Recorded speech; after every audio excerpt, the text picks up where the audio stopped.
Jump gets nothing effect. Has that one taken away by Troy Hellman. It seems like this could be.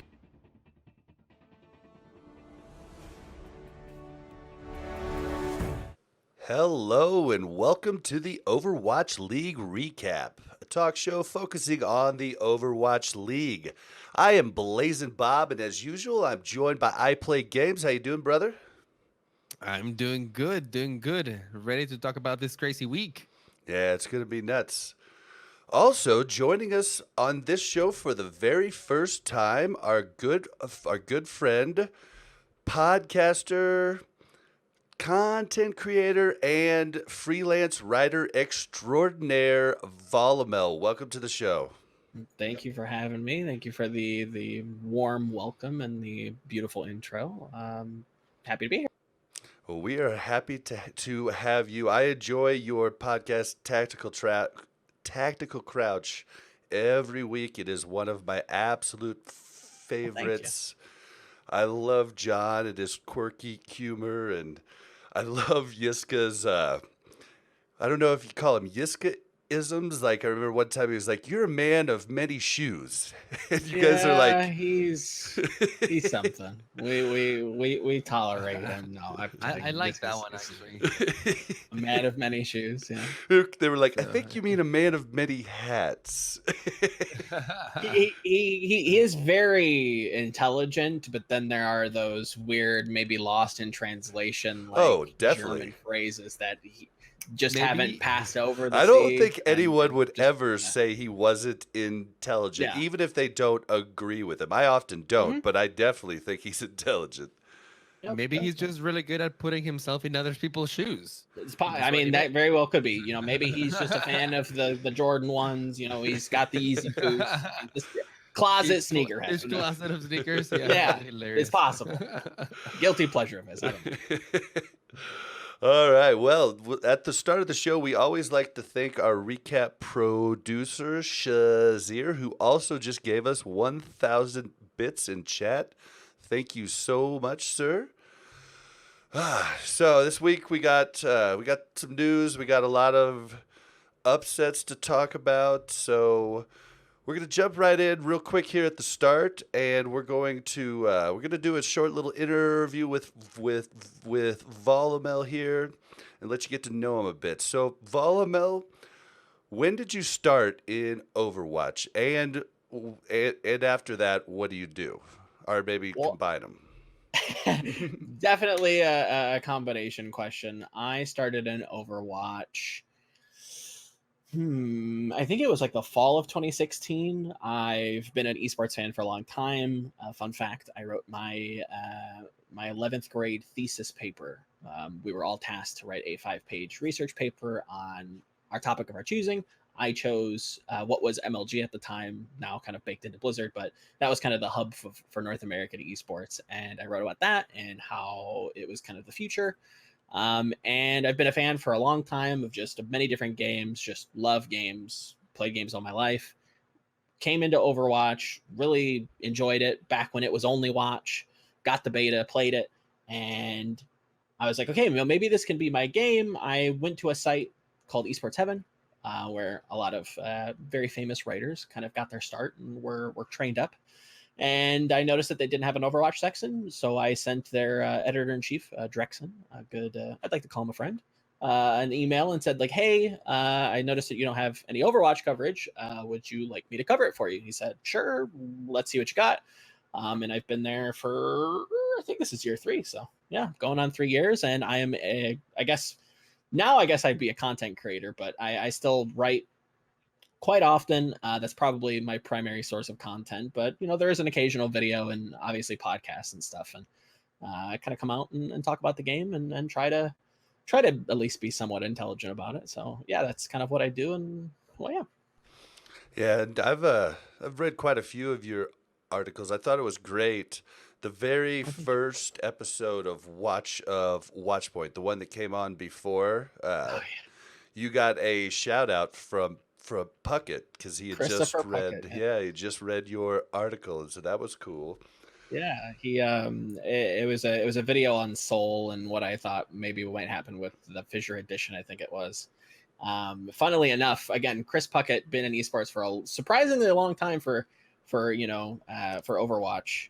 And I know a lot of the Overwatch fans, this is their first kind of big game that they followed and their first esport a lot of the times, but he's been around for a long time. So I know Chris Puckett all the way back from his Halo days and like MLG, like early 2000s. So it was really cool for me to meet him. He walked up in the press booth and was kind of getting, ready. And I was like, hey, this is my only opportunity. So I'm like, hey, Puckett, my name's Joseph. I've been watching you since like Halo. He's like, oh, really? That's awesome. So it was kind of cool to have a shout out from somebody who I've been kind of admiring for a long time. So that's pretty cool. Yeah, that is definitely awesome. So, how much do you play Overwatch? Because I know you analyze it quite a bit, but that doesn't always mean that someone plays. Like Monte Cristo, one of the most intelligent Overwatch minds that I know, doesn't play a ton. I've been noticing this trend within myself and just kind of seeing it through the eyes of other people as well. Even on Twitter. From some of the people that I follow, that like games just don't really resonate within me like they used to. Like I struggle to really get into a game and get elbow deep and enjoy something that I want to enjoy. And I like Overwatch. I like playing it, but I really haven't played much, if I'm going to be completely honest. I haven't really been playing that many games, to be fair. A lot of binge watching YouTube and eating junk food, and right now I'm listening to classical music. I don't know why, I just am going through maybe like a weird midlife crisis. I don't know. It's bizarre. So don't play a whole lot of Overwatch these days. Maybe Sigma might change that. Who knows? Probably not, but we'll see. 222 looks kind of interesting. I'll probably play it a little bit, but yeah, as of right now, not too much. Well, I mean, the point that many often make is, I could be playing and I'll never be mechanically sound enough to get way up there. So would my time be spent better watching a VOD of really good players and analyzing that, or would it be better to play? I still just love playing, so I still have to play, but I play a lot less. I used to play 5 hours a day every day, and then 8 to 10 hours on the weekends. And then when I started content creating and started to have to watch literally 4 days worth of Overwatch League, all of a sudden cuts into that. Yeah, all of a sudden I wasn't playing so much anymore. So do you have any other interests besides Overwatch? Like any other biggish hobbies? You said classical. I know you like K-pop. I do like K-pop. I do. Kind of it's not like it's all over the place. What I will say, I guess music is definitely up there. I've just been recently getting into classical. There's a YouTube channel that I've been binging that's been very violin focused, and that's always been kind of like a guilty pleasure. Is just like, oh, violin's really cool. Like it's very emotional and it's awesome. So I've been dabbling in classic, and it's just nice background music. As K-pop and music in general, I'm very much like fan of like specific groups. So as a genre, like I'm not not gonna push it away, but it's like certain songs, certain groups I enjoy. Anything interesting else? I'm pretty boring, man. I'm pretty much just like Overwatch content. Food's cool. I like sleeping. Pretty boring, if I'm not gonna lie. I like to draw on occasion. I should read more, but I don't because Books on tape. Books on tape. That's what I've been told. Do something else while you listen. It's glorious. Dog, I'm not gonna lie to you. I am getting old. I can't do the multitasking thing anymore. Like it's gotten to a point where I can't write and listen to music that has a vocal lead because I constantly will get distracted by what they're saying, and I just can't do it. So that's why I'm like, okay, classical's nice. It's calming. It's relaxing. There's nobody screaming in my ear. No, don't get me wrong. If I'm playing a game, it's a little bit different, but I've noticed that I'm getting old, man. I can't do all the multitasking things anymore. I'm like one track mind these days. So yeah, I can see that with writing. But all right, well, do you have any questions, iPlay? Yeah, well, you're also part of Tactical Crouch, which I think is an amazing podcast. Well, thank you. Why don't you talk a little bit about your experience with that, how that came together, and how that's working out lately for you guys? Oh, how did that come together? It really was just kind of like three friends just kind of hanging out talking about the game. We used to sit with a group of people in Discord and just BS about the games as they were happening, and on occasion play games. And it was always something that I was open to. And John kind of was like, "Let's do it," And I was like, "All right, well, lead the way, and I will certainly follow." Definitely the mastermind of pretty much anything you see. Topics, the art, like, he's the driving force behind the scenes. So hats off to him. Yeah, he's done a really good job. He's fantastic. It wouldn't be going on as long as it was without him. Like, he's a workhorse. He's amazing.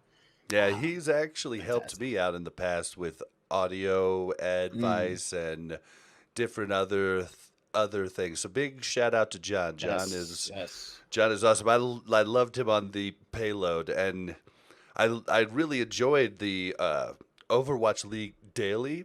Yeah. But he wasn't always John on it. He wasn't making jokes. He wasn't sassy. I don't know how to describe it, but when Tactical Crouch came out, I was like, heck yeah, He John's can finally back. kind of be himself. Yeah. John is back. It was nice to kind of. It's fun to banter with him. He's very fun and playful, and it's always a good time. And me and Yiska have. I don't know if I've told the story publicly, but I'll keep it short. We got into an argument. That's how I first met him. We argued about, I think it was like Kongu Panther in like 2016, and we went back and forth in DMs, and we kind of came to an agreement of disagreements. But I was like, okay, well, this guy's not completely unreasonable, and it sounds like he may have thought the same of me. And then we kind of just had discussion and kind of became friends, and met a bunch of people through him, and yeah, just been my go-to little buddy to talk about Overwatch with and yell at and have discussions with. So he's a good friend of mine. Yeah, I do love how you guys banter, because it reminds me of the first podcast that I was on, Watchpoint Radio, which is no longer around anymore. But me and Jaw would do the same thing, and we love each other, but like we would definitely not agree on so many things. For sure, and that's definitely. Yiska likes to rag on me for voting China because I covered it and this, that, the other thing. China. But I'm right this week, so it is what it is. Who won out, really? Yep. All right, well, let's jump in and talk some Overwatch news. So, supposedly, Blizzard is trying to partner with streamers and even streaming companies like Streamlabs. Supposedly, I don't know about this article, because there's a lot of like reports say, I don't know that any of it's confirmed, but they say that they pay out for big streamers to raid the Overwatch League stream when they're done. And I don't know how true that is, but I don't know. Do you guys have any opinions on this? This is the first time I've heard of anything like this. If maybe they're thinking about it, but I don't think it's started. Maybe they're planning on doing it in the future. The article says that the league has had a little bit less viewership, and I think that might be true in general. I don't think that the league has low viewership, but it's definitely decreased over time, right? And it's just expected because the league has been out for almost 2 years at this point, and the novelty has worn off. At this point, I think that the people who are watching are the people who are seriously invested in the league up until this point. But the Or most going of the for casual tokens. viewers and stuff, yeah, or going for tokens. But most of those casual viewers are going to fall off or not be as consistent as they used to be, right? So it might be a good strategy from Blizzard to try to bring other streams, other avenues into the broadcast, and it could benefit Twitch streamers that already have an audience and are trying to monetize that audience. That's an easy way to monetize it, right? Like, hey, I'm gonna end my stream, and obviously I'm not gonna do anything else with my audience. Let me put it over here, make a quick buck, and Blizzard gets a little bit of viewership. It seems to kind of fit their MO as well, with how outreach focused they've been. At every turn, Blizzard and Overwatch League brass are always outreach focused. So when the league first started and investors were first in talks, a lot of traditional sports teams, which have a lot of that outreach with traditional media and have a lot of, marketing budgets to kind of move and use to their at disposal, they were kind of given not first dibs, but they were welcomed in with open arms. When you have, esports companies that are, like your FaZe and whatever other team in 2016 that didn't get signed or picked up by, some sort of conglomerate. They were brought in, and now we're on Disney XD, and we're trying to get it on TV and ESPN, which is fine, but it's always, we're trying to get new people in. We're trying to bring in, new people and extend the viewership outside of just the kind of Twitch and internet savvy millennials, right? We're trying to get the older people, and look, like, it's just like sports. It's not your average esports tournament, which I think does well for like TBS and stuff. So it makes sense that they're trying to get new people and give exposure to people who wouldn't normally watch, and maybe they catch it and become a fan. I don't know. I think there's a lot of skepticism with this move, and if this is even a move, like you mentioned, like this is a report, so who's to say? There is a lot of skepticism. People are always going to rag on Blizzard and Activision, like, oh, they're chasing the dollar. Well, I mean, again, guys, this is kind of a business, and they have a lot of investors to please. So if this is, a way to do that, then can you really blame them? Is this a bad thing? Do you guys want? I mean, you gotta pay the players somehow, right? And all Yeah. the coaching staff and all the facilities. This that they're isn't a charity using. case. Like, whether or not you question its morality, I don't think this is immoral. I mean, I think a bigger topic on top of that would probably be like the restreaming on specific websites in weird places to kind of inflate numbers, which I don't even know the validity of, but I hear that brought up a lot. I think that's probably a bigger talking point, but I think this is pretty harmless. Yeah, and I don't think it's a bad thing. I mean, it's called marketing, and there's much more, and it's not even. I don't know. They put it in like a bad light, but I think that's great that they're trying to constantly work on it, because if you don't, things just die. Yeah, stagnate out. Well, to kind of play devil's advocate, I think that this is a really good thing for Blizzard, the league, for fans of the league, and in general, streamers, and one other way to monetize their audience. I think that the only part that would be a little bit slippery slopey would be the fact that a lot of the time the raids and all the hosts and all this stuff that happens is good to promote young streamers, or not young streamers but up and coming streamers, or streamers that don't have the limelight and that maybe have been doing a great job, and some of the more famous and recognized streamers notice that, and happens often, right, that a huge streamer just will raid a small one, and it's huge for them, right? Like that day they make a paycheck, right? Yeah. Like they get Yeah. noticed, and it's great for like the trickle down economy of Twitch, I guess. So It for would be them, awesome if Monty would raid us after this with their 824 people watching right now. yeah, Overwatch League, come on, you guys got to possible to pay forward. I People mean, come raid on, you guys, you Overwatch gotta League raid doesn't back. even. They don't even raid contenders. So I don't know. No offense to you guys, but I don't think they're sharing the penny here. Yeah, we're dreaming over here. But all I'm saying is, if you allow for wealthy companies, right, like Overwatch League and Blizzard, to start kind of paying off streamers to bring that audience into them, you do start losing that on the smaller end streamers, right? So Mhm. for them, it is not such a good idea, but for everyone else who's into the league and stuff, I think it is. Yeah, I think so wonder how too. much of this is tied in with their deal, which, again, if I'm remembering my reports correctly, is supposed to be up for renegotiation this year, if not end this year. So I don't know if that'll change. I don't know if this is part of that new bounty board that I know some larger streamers have available to them, where they can kind of um, be kind of spontaneously sponsored by a certain game or a video or whatever, and you do that, and it's through Twitch apparently, and you get monetary value in return for doing something, whether it be hosting the Overwatch League or playing League of Legends or trying out Rainbow Six or watching this ad. I don't know. I don't know if it's tied in with that. I don't know if it's specifically with the league. I don't know if it'll change when the deal changes or expires. Who knows? But yeah, it's a little weird. It's not a bad thing, I don't think.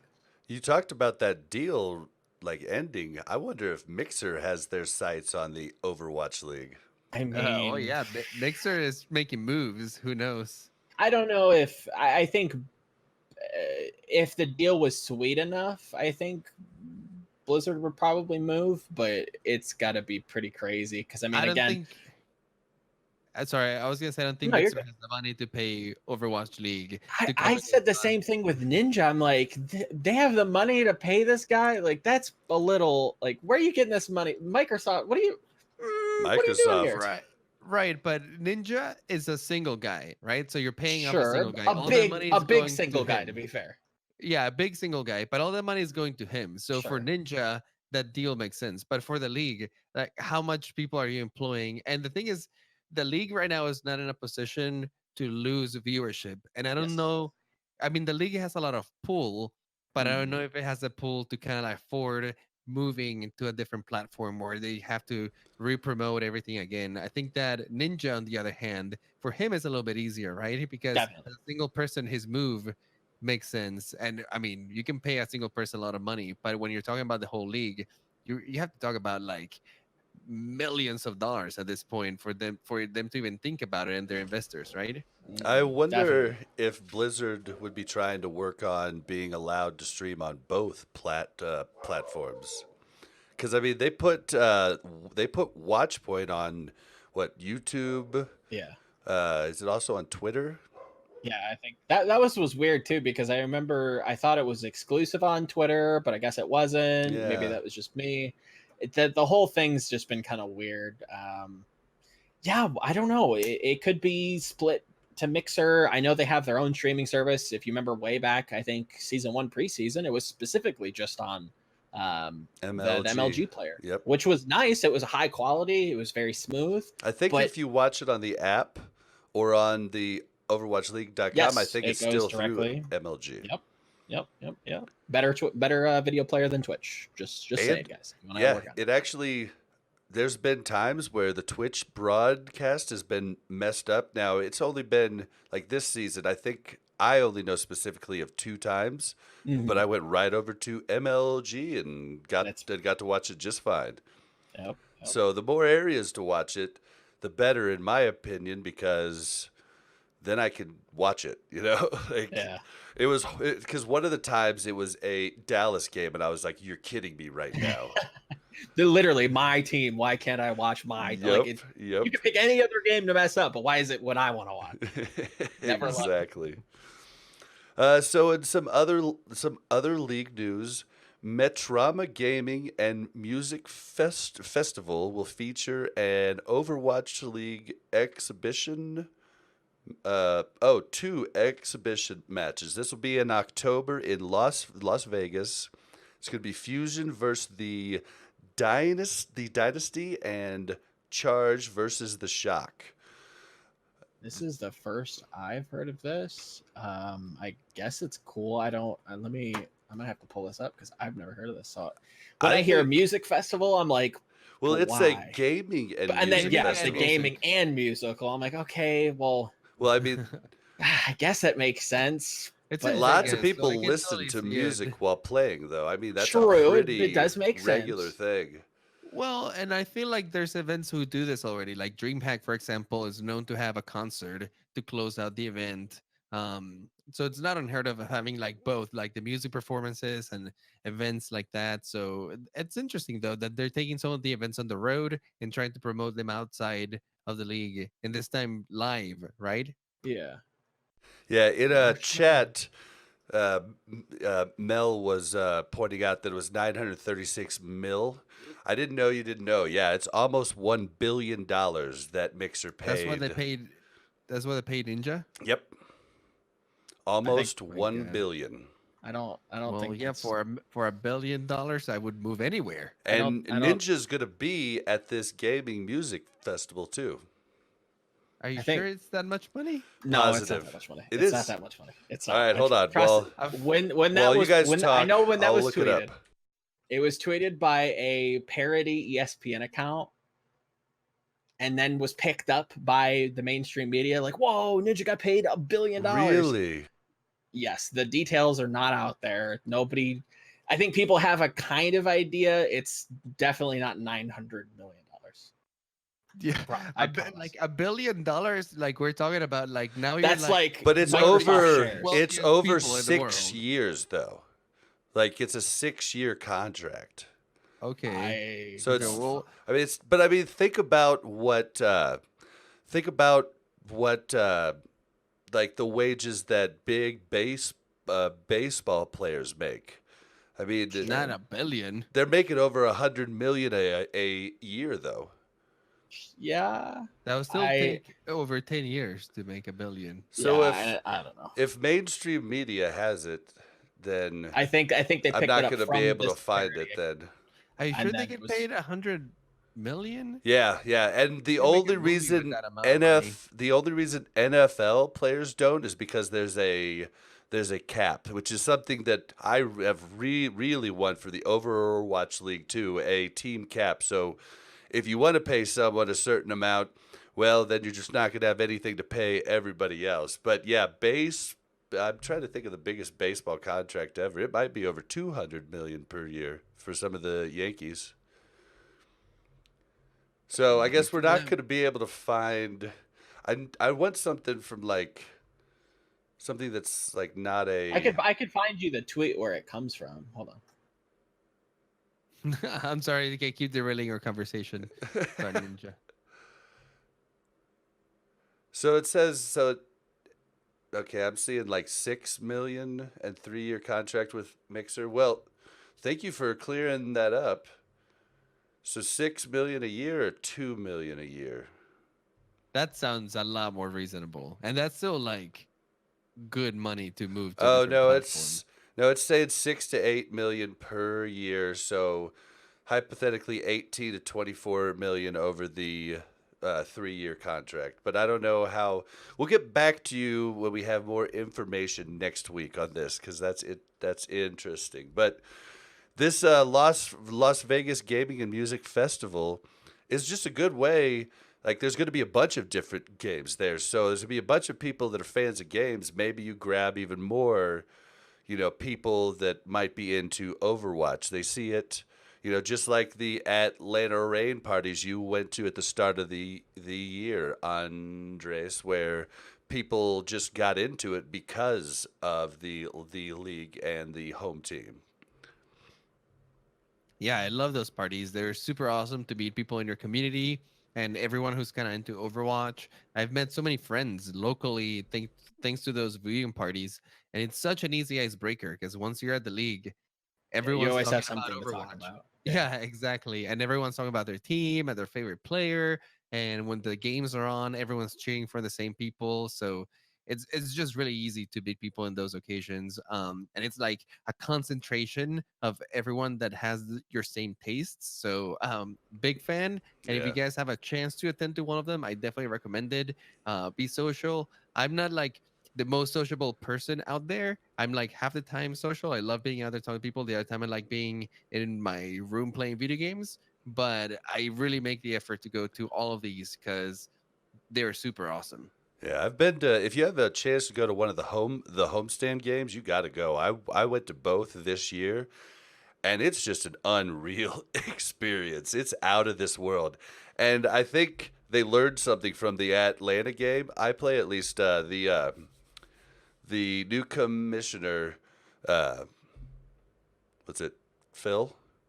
Dang it, I'm blanking on his name. But he talked about how he thinks that the arena style, where all the fans are looking at each other, was a better style than the theater that they had it in Theater. Atlanta. And I agree with him there. But both crowds were just electric, and it's just something. There's just something about it, and I don't know how to explain it. You just need to go see it for yourself. But moving on to team news, Lee Zeben purchases the Houston Outlaws for $40 million. We don't know a ton about him. He's a realist. He's a real estate investor that is based out of Houston. So, unfortunately for us here in Denver and people in Chicago, the dream is over. Houston's staying in Houston, and the fans, I'm sure, are very happy about that as well. I think that this is the best outcome that you could think of. Like Houston person just purchases the Outlaws. You don't need to rebrand. Everything gets to stay the same. You can continue on as normal. And he paid a handsome amount for it. 40 million for the franchise not only covers the initial investment that the company made, but a little more, right? So it seems like he sees the value in the franchise, and hopefully, it'll keep going forward in a good way. I think I heard that he is not only a real estate investor, but also has been into politics and a few other things. So he's big into the Houston community, I think. Hmm. And That's good to hear. I don't know where I heard it either, so take this with a grain of salt. But I heard that the team actually only cost 30 mil, but he bought 10 mil worth of debt too. That I guess they had had. Oh. I don't know how true that is. It makes sense. Yeah, but I think I heard that on Omnic Weekly, I think. So, Yeah, that's what I'm saying. great assault. 40 million for the franchise seems like a handsome price. Well, they were charging 40 to 60 for the 8 new teams this last season. So the valuations were probably high. I know obviously they wanted to try and get people in early to try and get those, okay, this is going to be the hot new thing. I think what they were reported like 20 to 30, and then season 2 was like 40 to 60 in that range. So it seems valuations are higher, which is good. I mean, Houston has a lot of promise. I don't know how much of that is going to be this season, but they have some gems out there that in an imminent rebuild that hopefully will push them into being a little bit more consistent and having a fun little rivalry with Dallas. So. And I It'll don't be know. nice to see I don't kind know of if this is a reality. good thing or a bad thing, but Houston's worth is the fan base, and the fan Mhm. base is big. And Yes. some of the least successful teams in the NFL make some of the most money. Yeah. So I Look don't know if at that's a good thing or Shanghai, not. right? Yeah. Last year, the lovable losers.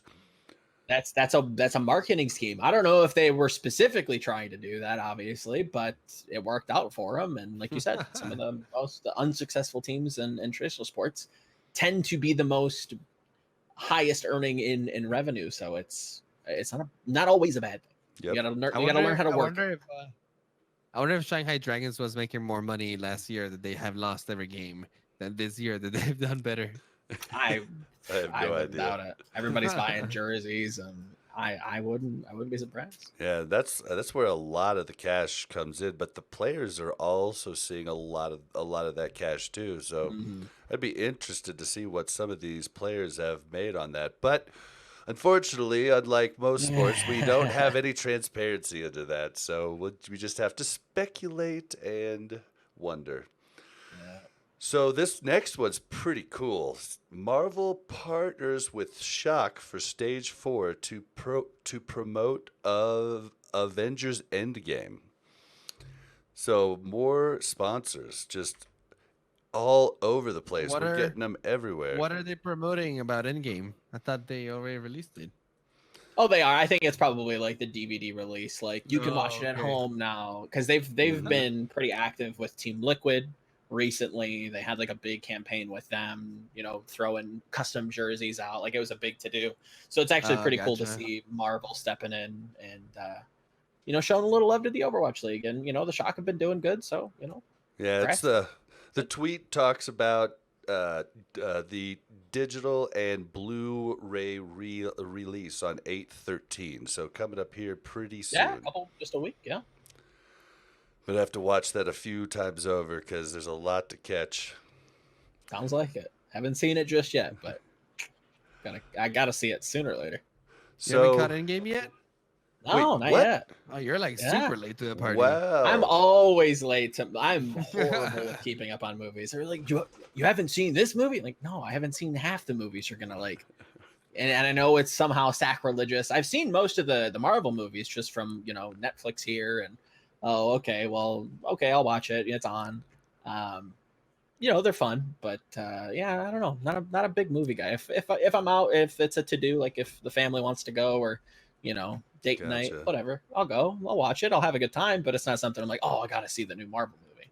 Well, I don't know. movies aren't for everyone, so there's no reason to hate on you for that. One of my Yeah. best friends, Death Blow, hasn't seen a good 90% of the classic movies over the last 30 years. I think we share a very similar list. It drives me nuts because he sends memes to me over Twitter, and I'm like, dude, you haven't seen that movie. Like, come Have on. you seen the movie where that comes from? No. Like, Yeah. you don't get to post this. I know. Yeah, It's like, stop. Poser. yeah. So this next one is interesting to me because my dad used to work for the Dallas Morning News. But the Dallas Morning News, which is a newspaper in Dallas, announces full coverage of the fuel for the rest of the 2019 season.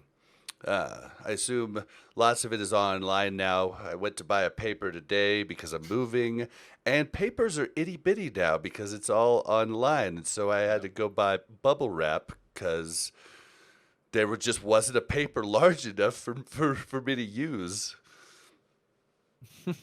Yeah, I nobody think reading this is no more. actually pretty good that Definitely like is. local news is picking up on Overwatch League or picking up on it. And I think that this is 100% because of team localization and having city-based teams.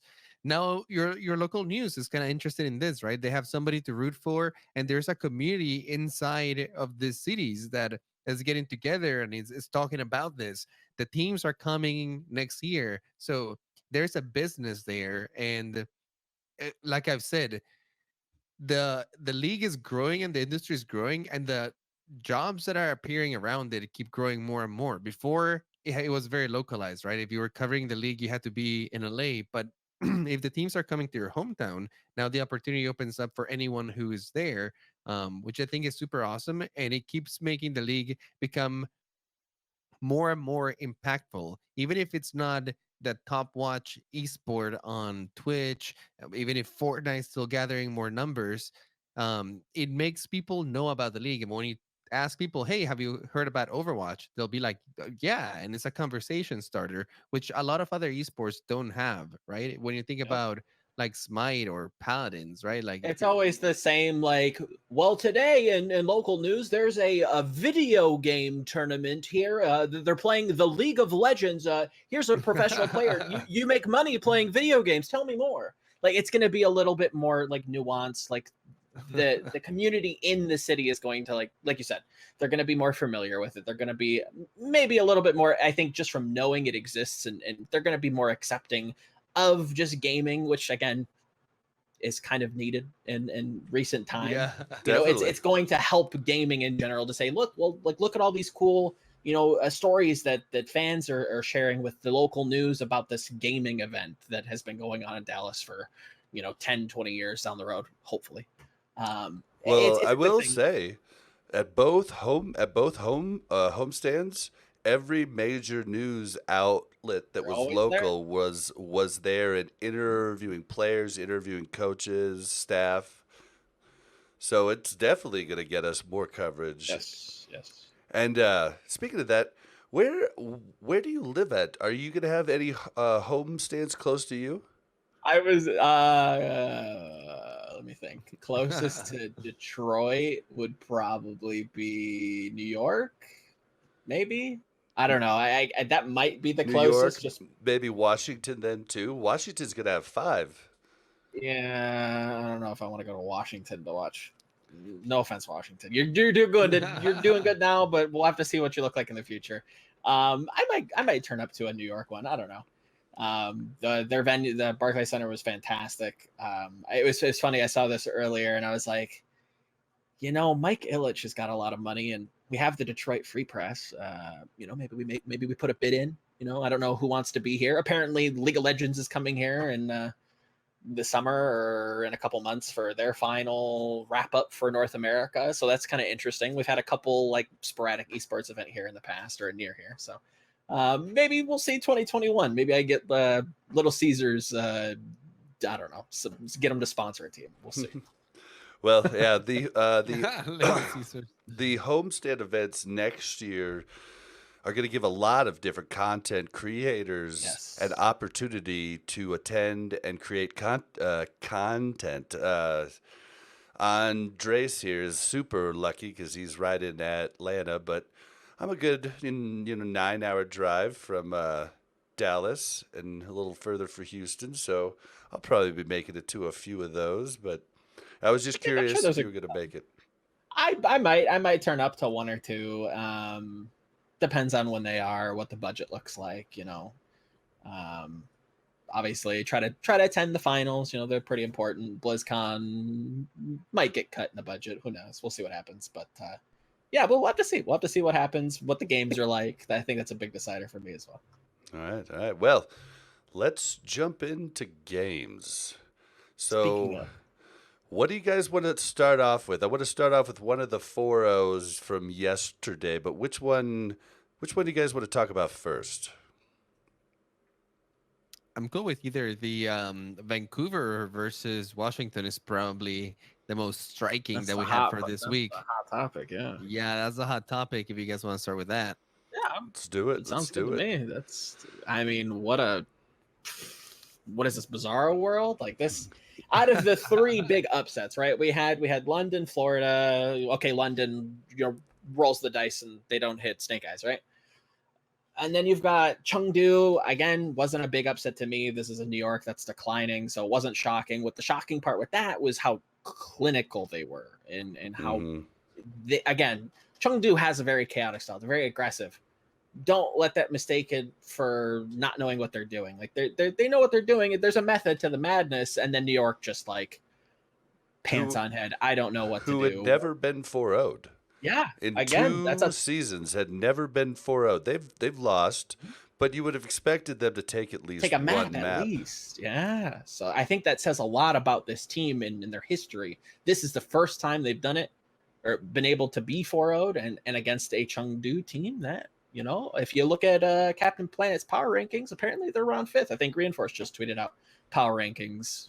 Granted, who knows what that might look like next week, but yeah, that wasn't super surprising to me. And then Vancouver, Washington was just like, Well, what world am I in? let's talk about Vancouver, Washington, because Washington has looked better this stage quite a bit. And what's surprising is the Titans have looked a lot better too, playing the Genji and the Widow. But it seemed like this week the Titans tried to play meta and failed. I think they tried to play meta, especially in week 1. It was kind of volatile. I still think the meta is very volatile. There's a lot of Reaper on maps that I'm like, okay, well, why are we running Reaper here? It's very open. For example, right? Busan Sanctuary, incredibly open. That's the big drum map, right? You're seeing teams, some teams at least, opt for the Widowmaker, opt for the Tracer Sombra, opt for Hanzo, still probably very good on that map, opt for McCree. Some teams just aren't getting the message, aren't getting the memo, and it's been a kind of a slog to get through that. And Vancouver, in that same way, it kind of is falling behind the 8 ball here. They're running a lot of Reaper, where it's fine, but it's not really the best right now. It seems like that Hanzo Orisa is like the cementing staple of this metagame right now, and to see not a ton of Hanzo out of Vancouver was a little questioning, because again, we've seen Hureg do okay, but if you don't get those off angles, if you don't find those picks, then you're just going to lose the shield, and you've already lost the fight before it even started, So Well, and sometimes with the Reaper, they're using a Moira and a Lucio, a Reaper, and they're running right past the Orisa shield, and they're having enough healing quickly for the Reaper to just clean up on that poor Orisa. And some say that the Reaper plays really good against Mei, but I think they just kind of cancel each other out. I don't think he's bad against her, but I don't necessarily think he's good. No, I don't. no. Yeah, I think you're right. It's a very, very even matchup. Honestly, for the most part, the Mei and the Reaper ignore each other unless they're diving a teammate, and then they're only there to kind of like make him back off of the teammate. The Reaper, I've noticed, is being played a lot in the control maps. Yes. He's a very brawly hero, and with the new teleport that he has actually become quite mobile. Yeah. Even anti-boopable. We've been seeing a few plays in the league where they got him back. He after gets they booped booped up off, for and then he warps right back up. You can be very aggressive with the teleport too. You can in fact teleport right behind them because you are no longer static once you teleport back, and Yes, you're that's invisible important. and invulnerable. So by the time you finish your teleport, you can engage, and for the most part, you can use your wraith walk if you find yourself in Immediately after. danger. And that's what you're seeing a lot of the time is they Yeah, TP into an aggressive area. Most people, like even my brain still immediately is like, okay, well, that's a free kill because he's just going to stand there and you shoot him in the head. But that doesn't happen anymore. It's something that I think we're starting to kind of remember that like this got patched a while ago. So yeah, and it's that's getting heavily abused, especially in yes. those maps that are like very brawly like that, right? Where the Reaper's almost like the gatekeeper of the point. Like if you're a Mm, tank, if you want to go contest the point, you gotta get through the Reaper. And that's what is happening a lot. As far as the other maps goes, like you guys mentioned, the Hanzo is big, but I think the main thing that a lot of teams are excelling at, and the teams that are excelling at are doing incredibly well, is the Mei play. The yes. May has become such an integral player, Excelling or not excelling. excelling. I think a lot of Right. teams don't have a really good May. And Yes. May, she was played 40% last week. She jumped up another 30 to 70% played. Mhm. She's the second most played character under Orisa. And Reaper went from 13.9 to 39.9, up 26%. And he's now the third most, or the second most DPS played. So I wonder if The these thing, teams just don't know how to play these characters. Maybe Oh, Vancouver, 100%. yeah. no, absolutely. Like what? Like look at Vancouver, not yeah, Vancouver versus Washington, and Oh, pay a lot of attention to Stratus because Stratus yes. is one of the mains that is actually He's doing so it good. really good He's right so now. good, and he gets his Orisa to all the different locations, Yes, and I makes was her gonna a say mobile character. there's different layers of May, and a lot of players were using it to stop the halt hook combo, but some of these teams keep continue to evolve the May play, and like you said, now they're using it to put the Orisa on high ground several times. They're using it to block a bunch of other abilities, like I saw them blocking Diva bombs. Mhm. Their ultimate has become such a huge engagement tool and also a defense tool for a lot of these teams, and they're playing around the May, so she has almost become the go-to in this composition. And then the Hanzo, it's sort of Just so much interchangeable. pressure. The Hanzo puts a ton of pressure, and I think the Dragon Strike blends really well with the playstyle of this Yep. composition. But you can get away with a Widowmaker, For sure. or even a McCree, something else. That spot has become more of the carry spot, right? You just need Mhm. somebody who is hitting their shots, who's putting constant pressure and damage out there. But the rest of your core, the Roadhog, the Orisa, and the May, those are the people making the plays, and constantly they're setting up the team for success. Yeah, the casters kept talking about Corey, and I'm like, dude, someone talk Eh, about Stratus. Stratus. Stratus. His play is very subtle. Like you don't really get to see it until you slow it down. So I don't, I'm not saying you're blaming the casters, but Oh it's what no, the fans I see. You love see the him popping off. casters, but I have to call him out there. I He know did a not ton get of enough love. them. I 100%, 100%. I agree with you. It, Stratus, like I even watched the games before I got on my previous podcast. Like I'm like, dang, Stratus is really setting up these plays and walling people out and using Snowball as an engage where you wouldn't normally expect it to. And he's so flexible with his wall placement. It's not just okay, I'm holding this to block hooks. Okay, the diva eats it, so I don't. There's layers to this, man. It was really really nice.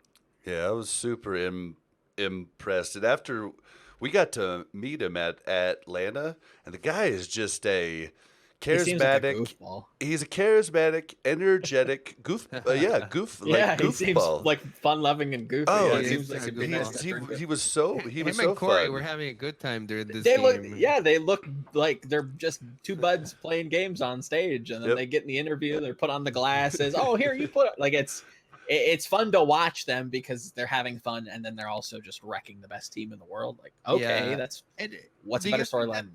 maybe that has something to do with them winning? Like to them, this was such a low pressure game, right? Yeah, Like they're going nothing up to against lose. nothing to lose and everything to gain, right? And I think that Mhm. they showed in the attitudes that they just came to have fun and play.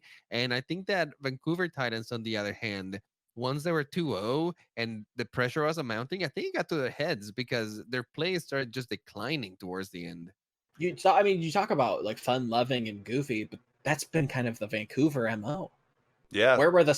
smiles? It was like Washington stole their smiles. they looked It was like like, the Dallas stole their Fuel, the mojo. Houston yeah, Outlaws on stage after a loss. They're just like yeah, after they lose a map, they're just silent. shut down. Yeah, it was not going good in Camp Vancouver, and I can't really, excuse it. Like this is rough. Now I don't know if this is, everybody sell your Vancouver stocks, or if this is dang, Washington might just be the perfect storm for this meta. They have a fantastic May. Corey is showing that he is a carry player on some of these hit scan roles. Can play a mean Widowmaker like we saw in Ghost. Has a fantastic Hanzo. I mean, you gotta give it to him though. Like he does deserve the praise because he was 100%. popping Popping off off. this game, just kill after kill. I mean, they've kind of picked up on the flooded deadlift that my good friend Yiska kind of coined, where you get like 50. I think it was like 50% of your team's kills, their participation in the kills. Corey didn't he was even reach breaking that high. I records, think he was I at. He had the. I think he had the highest at like 44. But I asked Captain Plane, I'm like, this looks like a flooded deadlift. Was this a deadlift? I He's think like, it no, was. it was But close. I think it was killing Flat blows deadlift. though. I think he had like 44 to the 13. record, something or like that. Yeah, it was something like crazy. that. Because I swore he had more eliminations than that. I think that was killing blows. Maybe it was just one map, but I wish they would. I really wish they would just tell me killing blows because Winston's, should Eliminations, like yeah. should have the gold eliminations because they tickle everybody. Like I want to see who Who's gave the finishing those final kills. blow. Yeah, because there's so much time to live in Overwatch. What matters is finishing that kill. That used to be when Junkrat wasn't that good. That used to be the thing. They'd be like, "Well, I have gold damage and all these limbs," but you're just feeding support ults. If Yeah. you're not killing them. So I'd love to see Exactly. them just tell me killing blows, but they Well, don't do that at the he's getting moment. killing blows because playing Hanzo, he was landing good headshots. I saw Definitely, him quite definitely. frequently in that kill feed. But that's Yeah. just the stat that I want to see. I don't really want to see eliminations. I want to see killing blows because then you could see like a support player, like Jonak last year probably had, if not the highest on his team, the second highest killing blows, and I'd love to see that. Now, I will say that we gotta pay attention to this composition as they were playing it.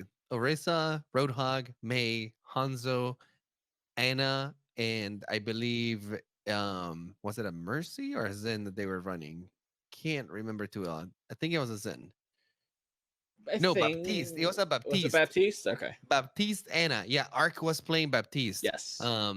And I think that after this game, we're going to start seeing a lot more of this composition as it is right now with the Baptiste and the Anna, because that immortality field was actually providing the team a ton of It's a value. And fantastic answer to all those Halt combos. yeah, all the hold hook combos, all the one shot headshots from Hanzo, the dragons that they were throwing in there, the Baptiste Matrix, or not the Matrix, but his field stops it. Mhm. So it's a huge asset for the team, and I think that a lot of teams are going to pick up on this fight because it's no easy feat beating Vancouver Titans, and it's not that Vancouver Titans were struggling that bad. They've won the previous two games that they've had, and Haxel looked like a monster on Genji. It's only now that they struggled so much, and I think that a lot of people are going to take note.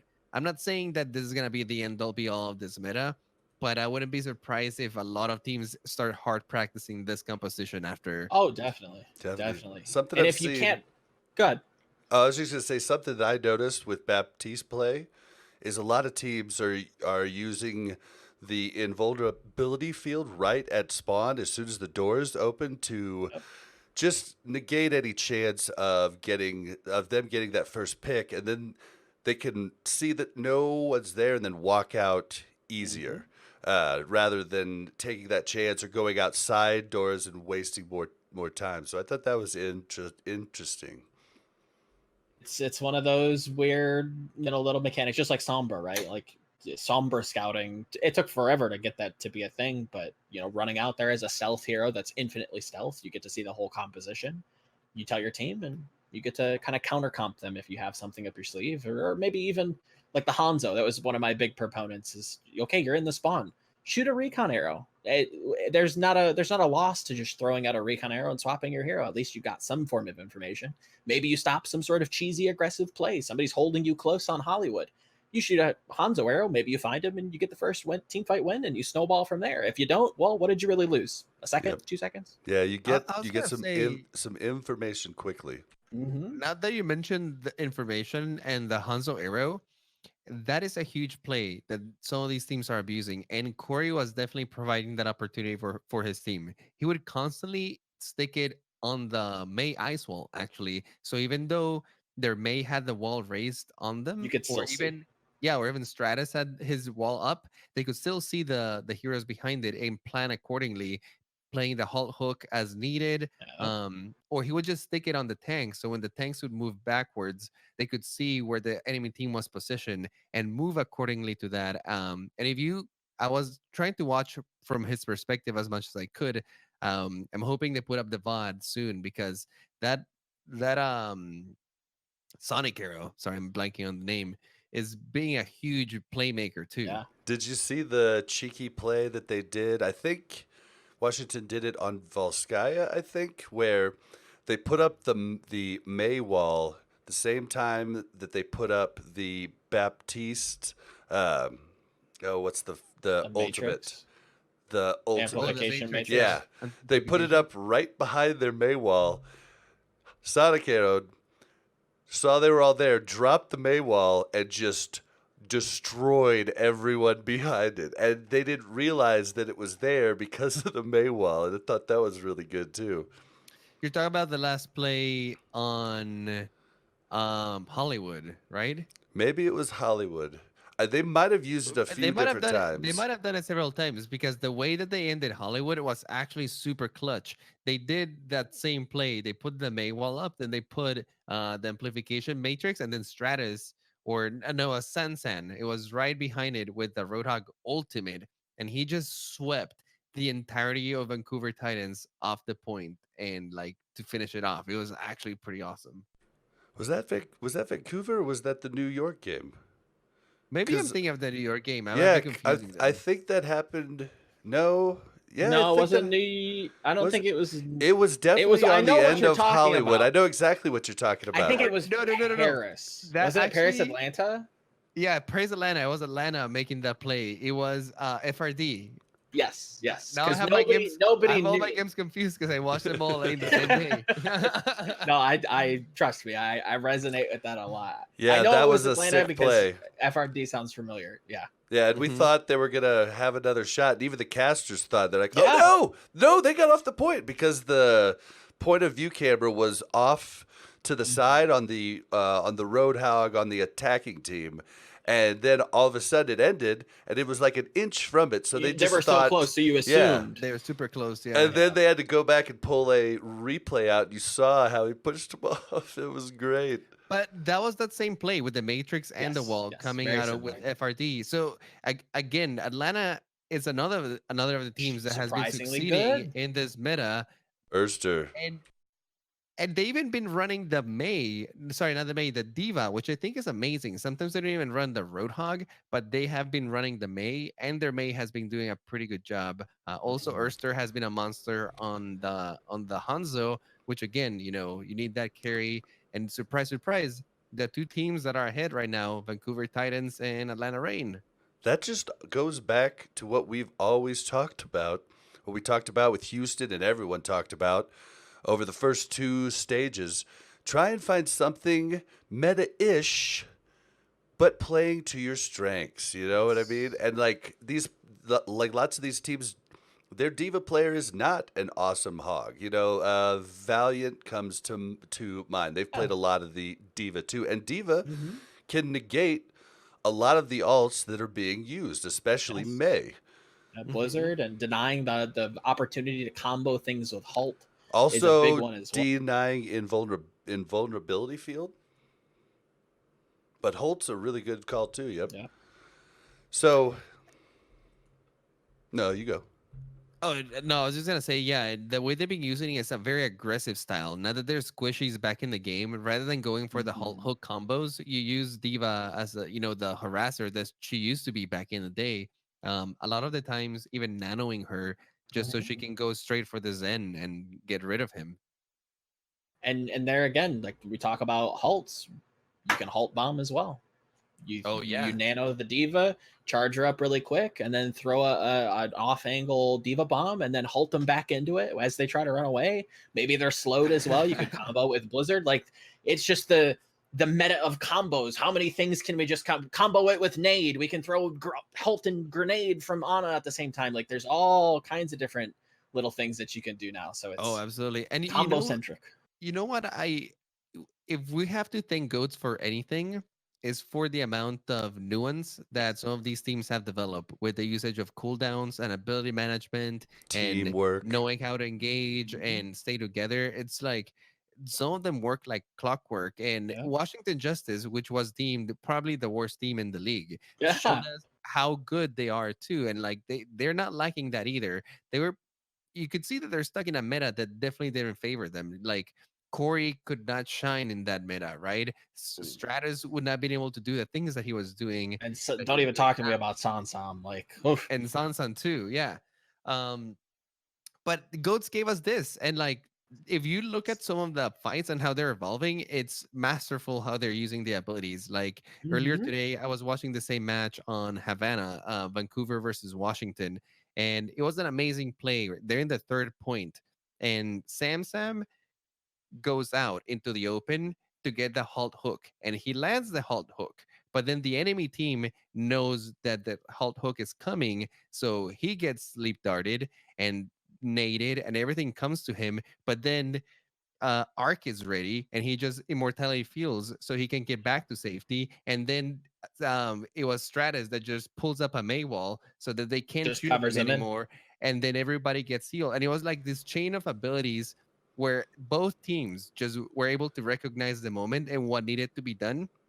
But the team who can, bring more of that response Yeah. and cooldown management usage is the one who comes out on top. So I don't know. It's really cool to watch at this point. You It's make a good fantastic. point. Yeah, like last year, it really was DPS carries, and that Very you much know, Widow just taking off yeah. angles and And shooting the people. only thing that was a little weird was Jonak was the DPS carry on a Sure. support on his team, and there was, I mean, some teams had that performer, Badozin, sometimes Mhm. Boombox, but usually that was the only team that was doing that, and it was really just DPS carries, Genji blades, which I enjoyed a lot. I enjoyed watching more than I enjoyed goats. But I think you're right. I think that did spawn a whole lot of teamwork Yes. and really like teams starting to maybe like players starting to maybe listen to their coaches and give things a shot rather than just saying, "Well, I'm just going to pop off." Yeah. Yeah, the game stopped being played, and it's been happening since the release of the game. The game's been played less and less like an FPS, where you just need to land shots and make those players the carries and stuff, and it's become more like a MOBA over time, especially with positioning. Except that there's no laning phase, there's no gaining levels or getting items like in other MOBAs. It's just a straight up fight, but the principles are the same, and the game gets played more and more like that, which revolves all around cooldowns, all around positioning, gaining space, and then Ultimates. and Yes. then the carries are only there to provide the pressure and damage that these plays are allowing them to do. I think that's a textbook definition of what happened in this match. Time and time again, you look at Volskaya on Vancouver's attack. You look at Hollywood on their attack. They're constantly being pressured out. That shield just evaporates the second it gets put up. Hureg isn't in position to be able to get those picks, and they have to play so slow, or they get pressured out. They don't have cooldowns to approach the point, or somebody dies, and Vancouver has to play back. It looked like London versus Florida on their Volskaya attack, where it took them like 3.5 minutes to actually get a kill and attack the point, and they didn't even get it successful. Like, it was so slow, and Vancouver had no clue. There was a point on Volskaya B where they're coming towards the point, not even like they're in the courtyard where like the truck is, and they're approaching the point, and just Bumper just dies. They're not even at the point yet, and he's just dead. What happened? Yep, No and walls, no shield, just dies. I think Gets naded, I think. this stage has let us know finally that Janus was a Arisamain all along, and that was the problem. We just removed his shift key. Yep. No more leaping, no more charging. We can Yep. play slow. It's all again. I think this is a Washington Justice squad that is the perfect storm. They have fantastic comfort heroes that are actually meta. They get to play their style that's been very slow. Again, think about them in GOATs. Very accustomed to what New York was running. Very slow, very turtley, trying to bait out those resources. Now they can do that and do it well and comfortably. Mhm. Like it would, if they actually go 7-0 this stage, which I don't know if it's likely just yet. I think this has been a fantastic performance, but I need to see a little bit more consistency out of them. It would be a shame to not see them in the playoffs. It's sad to see that we won't. I wouldn't say the best team, but it's impossible, right? It'd be sad to see. I would love to I would love to see them actually play like an exhibition match at the finals. Like just have the Washington Justice come out, play an exhibition match, maybe a couple exhibition matches. The best two teams. Just let the them best play. two teams not in play-ins playing or something like that. That'd be cool. They've been pretty adaptable to, trying to facilitate, oh, we're going to do the Tracer dodgeball. Yeah, something. And make it fun, make it part of the pre-show, and let Justice come out there and show that they're very, very good. So they did Tracer nice. dodgeball this last what was that, Thursday? It was Toronto Defiant versus the Washington Justice. Yep. 3 Tracers. You start with a pulse bomb. You can kill someone with the pulse bomb. You have to melee and get a hit twice to refill your pulse, and that's the game. Like you have no gun. So they're trying to. I think they're trying to work in workshop games, which is smart. Yep, definitely. But it is very sad. Because Washington, if they're this hot now, if we would have gotten that 2-2-2 change like everyone asked for and wanted in the middle of the season at the start of stage 3, Washington might be in the running for play-ins right now. I think definitely if this is the meta, if this is the patch, if their kind of projected skill is to increase as much as this game kind of allots them, I definitely think they're already qualified for play-ins. I think they look fantastic. Yeah, they do. It's really a perfect storm that I think we're just gonna miss. It's just a little okay. I'm not gonna go too much into it, but anybody who holds the opinion that Washington somehow 9 billion galaxy brained IQ this roster like 6 months ago, and they planned this ahead and knew about, no, that didn't happen. Teams had no idea this was going to happen in the preseason. Your team wasn't built this way. Your roster may have been trialed in 2-2-2 trials, but this was not planned all along. Don't try and spin it that way. You're doing fantastic. That's great, but don't try to make it some sort of anime plotline. And if you are going to spin it that way, then you better call up your old GM that you've fired and say thank you. Exactly. But yeah, I think this does go to show that the meta does have a huge impact on who is the top team. And I think that this is going to be a recurring theme in Overwatch League. As new patches come out, new heroes get introduced, things get mixed up. I think that we're gonna see shifts in some of these teams, and especially like such wild shifts, right? Like this meta, we've seen Shanghai Dragons rise to the top. We've seen Washington Justice pick up from probably the worst run after Shanghai Dragons that a team has seen, and then some teams that were at the top, like New York Excelsior, Vancouver Titans kind of struggling a little bit in this case. I don't think I've ever seen Bumper so uncomfortable in a meta. He misses Ryan, you can tell. Yeah. Let's talk a little bit about New York, because I hear the whole sandbagging thing. It's another, just missed me with that whole argument. It is, but I mean, they did do some weird stuff, but I mean, they did weird stuff and played Sabiobi all through stage 3 with Somber Goats, and then Sabiobi's not in the stage 3 playoffs, but they brought Flower in for at least a map. I don't know if it was 2. Yeah, he played a little bit. But are they really sandbagging, or are they really No, just God, not good? they're just Are just not as good? they're just not They're as not good. bad. Yeah, they're not bad. Yeah, I wouldn't say that they're bad. I think they're kind of falling towards the middle of the pack. I think their style should fit this meta, but for whatever reason, it's the personnel, it's the hero pools that they haven't found that right fit yet. You know, where's Pine? What's he up to? That's what I want Why to aren't we know. seeing him? This should be, in theory, a great meta for him. The McCree, the Widowmaker. I think there's some transitional skill with Widowmaker and Hanzo with his increased arrow projectile speed. It kind of feels like a hit scan at mid range. So again, Yep. it makes sense to put him in. And if not, put Libero on Hanzo. I think we saw it a little bit, but I constantly see him on Sombra, a hero that he's just not comfortable with. I think this is more just New York trying to figure out where they sit. They've talked about it in the past about how they kind of are grinders and they need to figure out where they sit kind of through trial and error. This is just that phase. They're just trying to figure things out. And if they they're are just going to not play, good right now. yeah, if they are going to play Sombra, then play Sabiobi, who you practice an Sure, entire or stage Nene. with it. Yeah. Yes, not Libero, who doesn't have any experience on it. Like, it doesn't make sense. I feel like I don't Nene know. is in a rough spot at the moment because he was so integral in their Yes. GOATs team, and now it's like, what do you do? There again, I agree. There's probably a level of ring rust there where he's been practicing the Zarya. Sabiobi's been practicing everything else, and they, maybe interchangeable in stage 3. And then you've got Flower doing stuff. Like, it's just, I don't know what's going on with that team. It's not good. The thing with New York is they always have struck me as a team, as the carry team, right? Like the carry potential in that team is high because Sure. all of the players are mechanically gifted, and you have, your Jonak, your Sabiobi. That especially if they're in the heroes that they're comfortable in, they can pop off.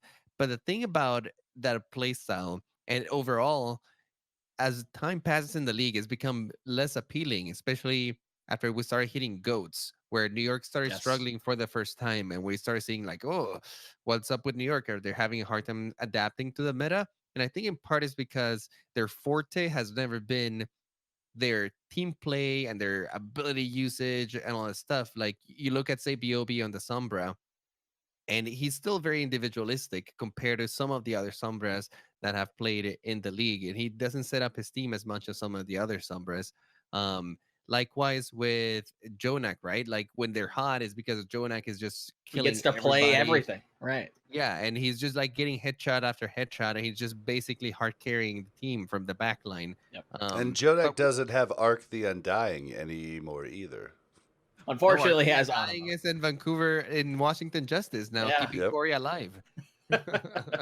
But I mean, we can't take anything away from Chengdu because I don't think that it was necessarily NYXL playing really poor.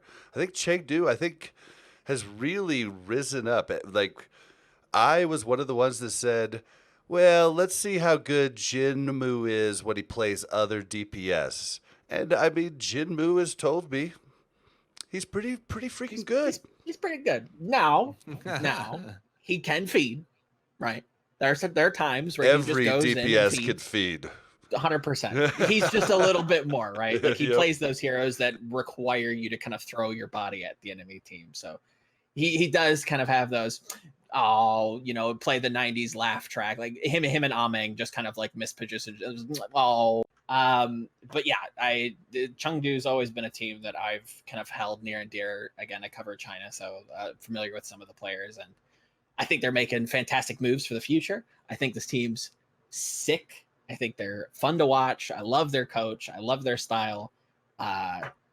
Fantastic team. If you want something different, go back and watch stage 2 where they're teleporting around on Hanamura with Symmetra just breaking the ankles of Paris and trying it on King's Row. Like they try anything and everything they can to pull out these wins.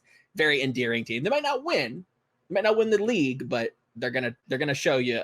They're very they have a high level of showmanship, I'd say. Yeah, and they win the respect of the crowd for sticking to their 100%. guns. Like you don't, even though they lose, they probably lost as many games as the Outlaws, but they don't get neither as Not much nearly. flack as No, the they haven't Outlaws. lost as many the games as the Outlaws Outlaws. they're Close, though. I mean, it's not that Let's see, close. let's Let me see. It's not that close. So standings. So okay, so Chengdu Chengdu is is 12-13 right 13, now, and Houston and is Houston 9 is and 10. 9-16. Okay, no, So slight marginally difference. better, but better nonetheless. yeah, and see, Hex said it best about Chengdu because they're still not playing meta. They brought it up on the cast and they showed how much more Chengdu plays Doom Doomfist than and any other. Diva. And Diva they don't too. play a Don't lot play of Hog. yep, that's the they And don't they don't they're they're not sheeple. They don't want to adopt your meta. They play Right. wrecking ball and position weirdly. Again, I won't spoil the whole article, but I have an article coming out kind of detailing their coach and their style and how China just is weird, but it's not sloppy. It's just different. They their attack from different coach, angles. They play I different feel heroes. like if we ever go into like the Wrecking Ball Farah meta, Chengdu is just Gonna going pop to off. just dominate on everyone. I feel like we need more coaches like like Yes. Chengdu's coach in the Coach Ray. Overwatch League because then we're gonna have innovation. Like that's true innovation. It's not Mhm. you just trying to teach them how to play what everybody else plays. That's you coming up with strategy. And I mean, I mean, I think that is really neat. And you can always catch people slipping. Like if you like. I think about when the pistol offense came in the NFL. It threw everybody through a loop, and since so few people played it, you would just get the upset on a lot of teams when you were definitely not as talented. And I'm not saying that Chengdu's not as talented, but I'm just saying like you got to try and catch people slipping. I think Yes. with But it's our happened before, right? changes, Like it's going to they're not the happen best more. team, and they've Oh, gotten certainly like not. they've gotten certain teams that are like better than them, or people Look at perceive Vancouver better in than stage them. one. They drew them Yeah, close, 2-3. I mean, they exactly. lost, but that They was a catch them off guard incredible. sometimes. Yep. Yeah. And they've got to shift gears and adjust to you. So you're playing proactive. If they don't answer that question, well, cool. I just stole a win from you. That might affect your Mhm. seasonal playoffs. That might, cause you to be mentally frustrated when you play against me. Who are you going to practice against that plays like us? Nobody. And it wins you the crowd too. 100%. The crowd, like, Chengdu's going to be, I can't talk enough about them. Them in the charge, I think they're going to do great this stage. Oh yeah, well, we definitely know your roots in Chinese Overwatch, and I've been happy for you because you got 3 more teams, and Yep. there is like quite a few more Chinese players in the league and being successful, and I think that's great because I think their market is going to be huge for the growth of the league as a whole. In the But I future. think these types of innovations are going to happen more next year when all the teams aren't in one location and They're gonna have to come everybody's up with not something. and everybody's not leaking what everybody else is doing on scrims because I guarantee you there's major espionage going on right now. Oh yeah, 100%. And if it's not, it's just, oh dang, Paris is running this and they're doing it this way. Okay, well, why don't we just do that? That seems successful. That makes a lot of sense. Let's just do that and reverse engineer it. You don't get that. You have to scrim against contenders teams or just review VODs. You might not be able to scrim at all. That's been a big thing with the homestands is that teams are having trouble practicing because the practice facilities aren't the greatest and they're kind of delegated in weird times, and then you have to schedule within those times, and sometimes there's not people to scrim. You have to get people to be willing to scrim you. Yes, I mean, 100%. Dallas was not, in the first three stages of last season, Dallas wasn't able to get any decent scrim partners because they don't want to teach you anything. They 100%. they just, they don't want to get you better by playing them if they don't feel that you're up to the task. And that happens all the time. Contenders, open division. If you're some low team, teams aren't going to scrim you because, again, like what Bob's saying, you learn a lot from just losing hard a scrim. You're like, oh, we're just doing this all kinds of wrong. Let me just take what you're doing and copy it because, again, Overwatch allows you to do that. So the best composition to beat a composition might just be that composition. It'll be really important to have a 12-man roster that can actually scrim against each other and possibly a really good contenders team because Yes, I think that's more likely. yeah, if you're in the same area, having a contenders team to scrim, it's just going to make all of your players better, and you're They're going to really be so able to work. valuable. It's ridiculous on how valuable can an academy team in your home situation. It fosters talent. You can sign talent. We saw it with Shock, right? When they signed Rascal. You can loophole a lot of these rules that aren't specifically catered to contenders to sign players that are underage, so that you handshake deal them, you boop them up to your main team. You might sign. I think what Shock did is they signed him to the contenders team during the exclusivity window with the new expansion teams this season. Again, another very valuable tool. Not necessarily going into next season, because they've confirmed that we won't be getting expansion teams, but for the future, I'm sure there's going to be more expansion. Having that home practice is going to be so valuable. I don't think teams are there yet. It's going to happen 2020. I think I said it last year with the gauntlet, but I think once they see the gauntlet and how little practice they're getting, I think it's going to be a scramble to pick up a nice contenders roster, throw a little bit of money at them, and just say, hey, just be our practice partners, and then maybe even get a contract out of it. So let's talk a little bit about Mayhem, because I know Bare Hands was doing a happy dance after beating London when London looked so good last week, and still looked good against the Charge, who have been looking better in this 2-2-2 meta. So what are you guys' feelings on why the Mayhem was able to take out Spitfire? I think, again, Mayhem is a team that had amazing DPS players that were not able to shine during the GOATS meta. And then finally, guys like Logix, right? They're popping off. Logix, Corey, all these guys coming back into the forefront. So I think that's basically what's happening to them. The meta has shifted, and now it's finally favoring them for once. I agree. I think, Saya player coming into his own, able to play comfort heroes and heroes that he just kind of excels at, generally is going to help Florida. That's their kind of beacon of hope. If you can play Saya player and he's comfortable and he's playing well on good heroes that fit him, that he's been known to play, McCree, Widowmaker. Again, I think very much in the same way that Pine should be good at Hanzo, I think Saya player is going to be fantastic at Hanzo as well. And this is London, right? They're always a dice roll. Sometimes you get Dr. Jekyll and Mr. Hyde, and today I guess they just rolled Hyde. I'm not willing to give Florida all of my trust yet. I'm very standoffish with this team. I feel like Spitfire might not have prepared very well for him either. Probably not, and that fits their MO. They're, again, I love Monty's analogy with them the best. They're the kid that is incredibly smart, but only will pass your class with a C. They just don't care. You're Florida. What am I going to do? Practice against you? Or like doesn't do the homework, but aces the test. So they pass with a C. 100%. Oh, that is exactly London Spitfire. And honestly, if you look at their record, they're in line for playoffs. So they're not really struggling. And at this point, if they just get a few more wins, they're basically it's on easy street. Yeah, so that's kind of last season repeating all over again. Right? I wouldn't be surprised if we end up seeing in the finals. Because honestly, if you look at this week, they lost to Mayhem, but then they also want to Charge. And Charge is the harder team. So again, maybe they prep for them. Out of all of the teams in this stage, Charge is actually looking really good. They actually just went off and destroyed Spark as well. So, and I don't know with London.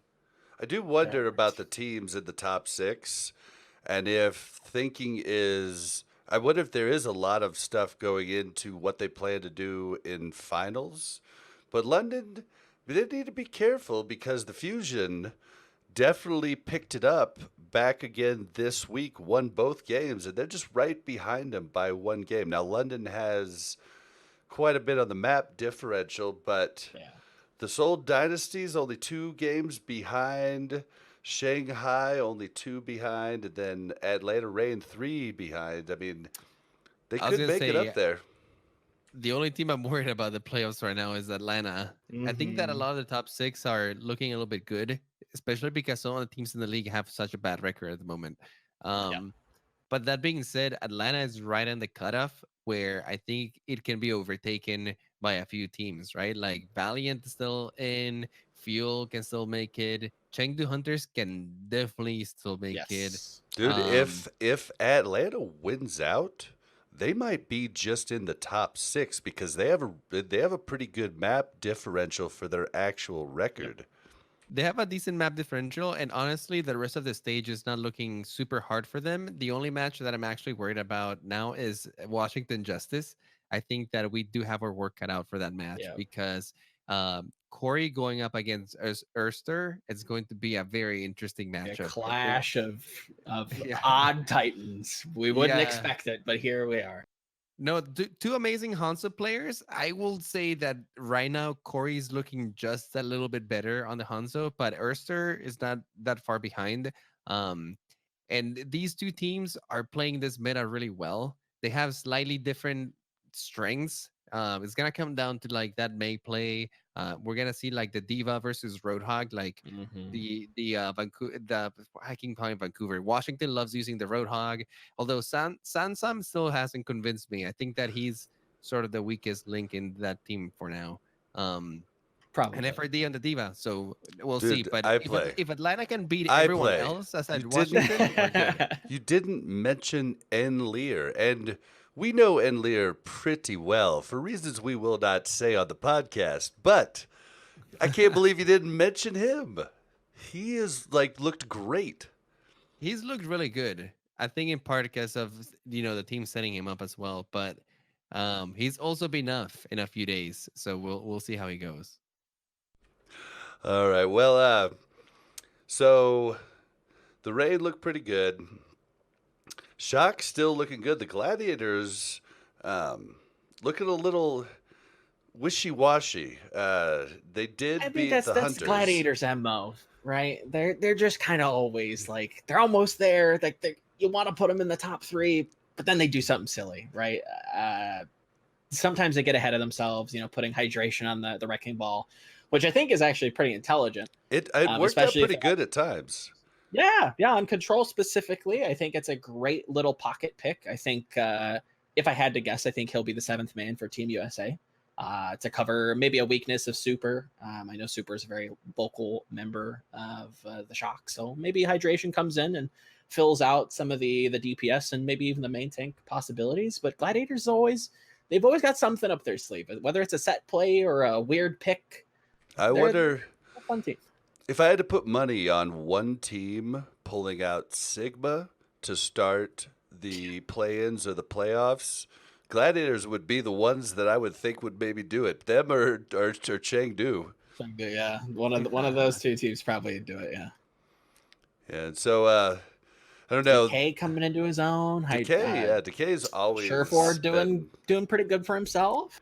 Things look good for Gladiators. They've got a nice little rhythm going, a little offbeat sometimes, but all in all, they're trending upwards. They're doing all right for themselves. Yep. I think so. Next week. And in the overall, they're still looking pretty good. They're 5th overall, so at this point, they're pretty safe for playoffs as well. Poor Spark though. Looked so good in stage 3 and then knocked out first game of stage 3 playoffs, and Crystal doing his whole thing, and now Crystal was on, like we reported on it, he was on like they were trying to get him back. Everybody knows about the weird tweets of bad English, which I don't know what it is, if it's a joke or if they're really just using Google Translator to make their tweets, but Crystal's gone. Crystal's no longer on the team. He's not coming back. So I don't know that Spark is going to have a spark for the rest of the season here. Yeah, it's looking rough. It's a lot of DPS players. You look at this squad, they've got a whole ton of flexibility, but it's just not coming together. It's not cohesive. The comps are a little weird. It's Which is it's such a weird. shame It's because not- Spark had an amazing run throughout the whole Yes. season. I mean, they were not the flashiest team, but they slowly definitely- improved. Yep. And it was Yeah. nice to see. And they And they were figured able to out their take a lot tank of the top problem. Sorry, I play you were saying? No, that was it. They were able to take a lot of the top teams, which is pretty impressive for a newcomer team. Aside from Vancouver Titans, I think that this is one of the best newcomer team, second to Vancouver. Yeah. And then we look at the poor Texas teams, man. They're just Dallas is free fallen, which kills me. And they even did what I asked him to do and left Taimu in. And then I really think Taimu tried to do a little too much carrying with some crazy flanks, and Yeah. it felt like he wasn't playing with the team a lot. And it's unfortunate because I think he was really just trying to like show off so that he could keep his spot. But I think it ended up hurting the Fuel in the end, and Fuel's just struggling right now. And Houston they're when they're up, they're really up. They're high on life. When they're down, they're really down. And they really like what happened with Jake in game 2? Like why didn't they play Jake? I don't know. Did we ever get a confirmation? I have no idea. I don't know. Was he sick? Like their general on the field, who has been looking really good in stage 4, even on McCree. I had no idea that he could even play McCree, but I just don't know. And then the Eternal looked good week 1. Like, ooh, Soon's back, but a little rough. Paris, I would say Paris is the one who's struggling the most right now. They have not been able to find their footing. They've barely Really, I won would say some Dallas games. is struggling the most at the moment, but maybe I'm crazy. No, I think Dallas is definitely struggling. They don't have like going into 2-2-2. I wasn't just excited like I was excited for like the charge. I'm like, oh, we get to see Happy. Like Taimu, I think people are very rose tinted when they look at him. We look at perhaps his old envious days, and it's like, well, maybe he's got like a spark left in him. Maybe he's got a little bit more left in the tank. And I struggled to see how a team that has that many coaches and that many kind of spectators to kind of review the footage and talk with the player isn't seeing that spark that he may or may not have in playing him. I think What's he going has on it. I think it's the same I don't thing that know. that was always the knock on him, which was he's streaky, really Sure. streaky. Just and like it's almost like Linkser has taken that spot too, being very Mhm. streaky. Sometimes hitting everything, and you're like, "Wow, this is amazing," and then sometimes just falling flat. And I don't know. There's not much. That's not really much to say about Dallas. Is there any Yeah. other teams you guys might have wanted to talk about? Uh, I I think think I think that's kind of like the main things for me this week. I really enjoyed watching Washington defeat Vancouver. So the other teams are kind of still doing some of the things that they've been doing before. So the most notable things for me was the fall of Vancouver yeah. Titans to the worst team in the league, and definitely a huge meta shift, right? Yeah. That I'm interested to see how some of the other teams are going to end up adapting. I think that some of them are doing a great job. Looking at you, Atlanta, make me proud. Please don't disappoint me because you guys are doing so good right now. I don't see them going anywhere anytime soon. I think the big thing for me this stage is just like the sheer excitement that I have. Like even in stage 1, I was like, all right, where's like the density of all the good games? And weirdly enough, it's stage 4. Granted, Blizzard couldn't have known this, but it's now being kind of accelerated by the fact that everything's just flipped on its head. Nobody knows who's going to win. In the matches, even in the GOATS meta, would have been fantastic. Like, look at the rivalry, the Kit Kat rivalry weekend in LA. You've got Atlanta, Dallas, who would have been a fun matchup to see in the GOATS meta, but even now, Atlanta's just doing really well. I'm so Shock glad that we don't Vancouver. play any of the LA teams during the homestand. We actually have a chance definitely. to. We got a chance to not get booed at the homestand. I'm Sure. happy. No reversals, but like the density of really fun games this stage has been really exciting. Kind of just been like very uplifting with the new meta change and the new heroes and how it's fun to like kind of relearn the game again. And it's just been nice to get a nice like eye bleaching of just like, okay, I get Eye goats, yes. bleaching. I enjoy goats, yes, I know, but a change up is always nice, right? You know what I just thought of? Who What's that? who tell me the Gladiators and Valiant play in the Kit Kat weekend? Yep. Okay, they do? Yeah, they do. Okay. That Last match of day 1. that should be interesting cuz That's gonna be it's loud. Like it's crazy at the Blizzard arena during those games. Mhm. They all like work it out so they can sit on opposite sides and they chant back and forth at each other. You just have a whole stadium just chanting back and forth at each other. Everybody's in full It war could be attire. really cool. It could be really cool. Like Dallas. Everybody talks about the Houston fans, but I mean, we're talking maybe 20%, more likely Really? 15%. Yeah, I percent. kind of assumed there was going to be more. That's wow, that's surprising. Yeah, I'll link you the video that I did on it where the Uh, stands were full, and you can pick out the outlaw jerseys. little And clumps.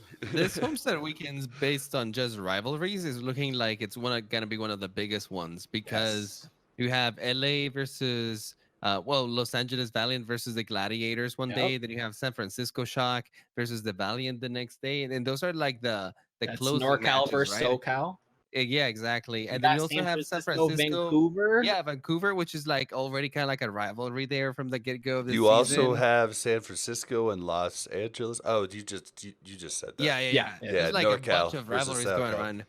I'm just happy that Atlanta is playing the most unpopular teams in this homestand. yeah. So the fans might actually be on Just our right side. under the Dallas is radar. popular.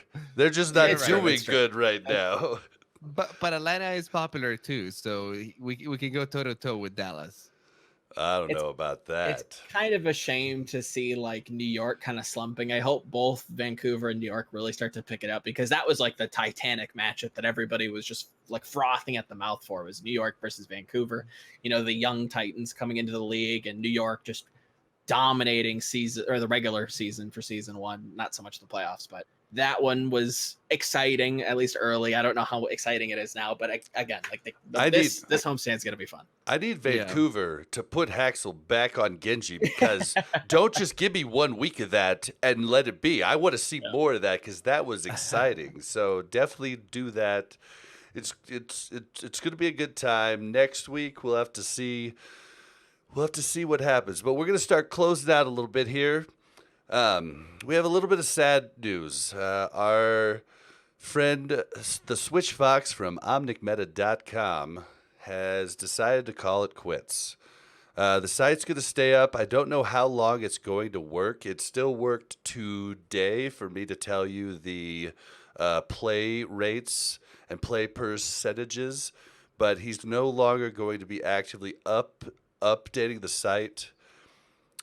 He's gonna be missed. He's been a big part of iPlay's life and our life here, and many other content creators. We've used his site forever, and he's got to call it quits. He's got two kids now, and he needs to concentrate on that. He has a really big job with a really big company, and he does a lot of work there too, and so he's calling it quits. He's still going to play Overwatch. We're going to miss him a lot. Did you want to say anything about Switch calling it quits? Yeah, we've been talking, or I talk a lot with Switch, and he had mentioned this a while ago. I'm actually surprised that he continued for this long because he really loves what he does, and he's poured so much effort into Omnic Meta. It's a site that I know I've got a lot of value from, and it's a site that I basically recommend to everyone that I talk to or coach. If you've listened to Omnic Lab, we basically recommend it every episode. Um, that being said, yeah, he has a lot of projects going on in his life, and from what I know, the site will continue to run. You can still check out your stats. He won't be super dedicated to it, so don't expect any new articles coming out soon or any new features. He had been developing a lot of cool stuff for the website, so everything's still there. And I'm sure that as long as Blizzard still provides some of the stats that he's able to grab, those will continue to update at least for the time being. Oh, But I hope they it is. keep going because I've been using them a lot. Yeah, it just depends if they change their API or anything. I don't know if Switch will go back and And see, that's what do any work there. I'm I'm So I'm worried about next season, basically. it might be a matter of time, guys. So if you want to take advantage of Alameda, do it sooner rather than later. But best of luck and best wishes to Switch and his family. I know that he's in a good spot right now. He's enjoying being a father of two. So he's a great guy. Thanks so much for all the work and all the effort you put into this community, man. Definitely. Like, well wishes. I hope everything, is for the best. It's tough out there. Don't get me wrong. Like, it's rough. So, obviously stepping away from something that you put a lot of time and effort into. Obviously, I've seen Omnic Beta, used it a handful of times. Beautiful website, great, insightful articles. Yeah, it's sad to see people, leave the community, but they're still around. They might not be as active, but he's still not got 'em around. leaving the community. They'll be around. Yeah, He's just leaving the development of just stepping Omnic away. Meta. Yeah, it's a bummer, but Definitely. we are gonna miss you, Switch, and you better come to game night. Speaking of that, Omnic Lab game night. Do you want to say a little something about that? I play. It's on the 30th this month. August 30th. Be there or be square. We have a ton of a good, super good time. This time around, we won't have to play in the PTR, as by August 30th, we'll have a 2-2 roll lock already in place. So looking forward to that. Our last game night was super awesome with it. Games feel super stable. We're already kind of coming up with a method of imitating roll lock during the game night itself. So this is just going to make things a little bit easier. I wonder how it's gonna work for custom games. Actually, if you can kind of select your role while you're in custom games or something. You could, well, in custom games, that's been in for months, where you could set it to a 2-2-2. Right, but I wonder if it'll work anything similar to when you queue up for competitive games, since that's gonna be the standard mode now in Overwatch League. If now there's gonna be a mode where you can set in, your custom game so that everyone can just choose the role as they're going in. Yeah, I'm curious about that because the way we got around it, Tundra and Shockmaster came up with a idea to where we changed our profile pick to a certain Overwatch League team, and that told you main tank, off tank, DPS, or support. And that was it's a common method flex. that people use in like Jane's Discord or some of the Discords that get used a ton for scrims and stuff. But it's kind of a loophole, and if it's going to be already in the game, hopefully the game already kind of does that for you. Yeah, it would definitely be cool. That would definitely be cool. All right, and what else? We encourage you to check out fantasyowl.com. It's a daily fantasy program. It just started up recently. It's actually really fun because I kind of lost touch with fantasy because just so much changes week to week. You have to draft at the start of the season and meta changes. But this way, you could just play day by day. And you can actually earn coins by going to their site and watching our videos.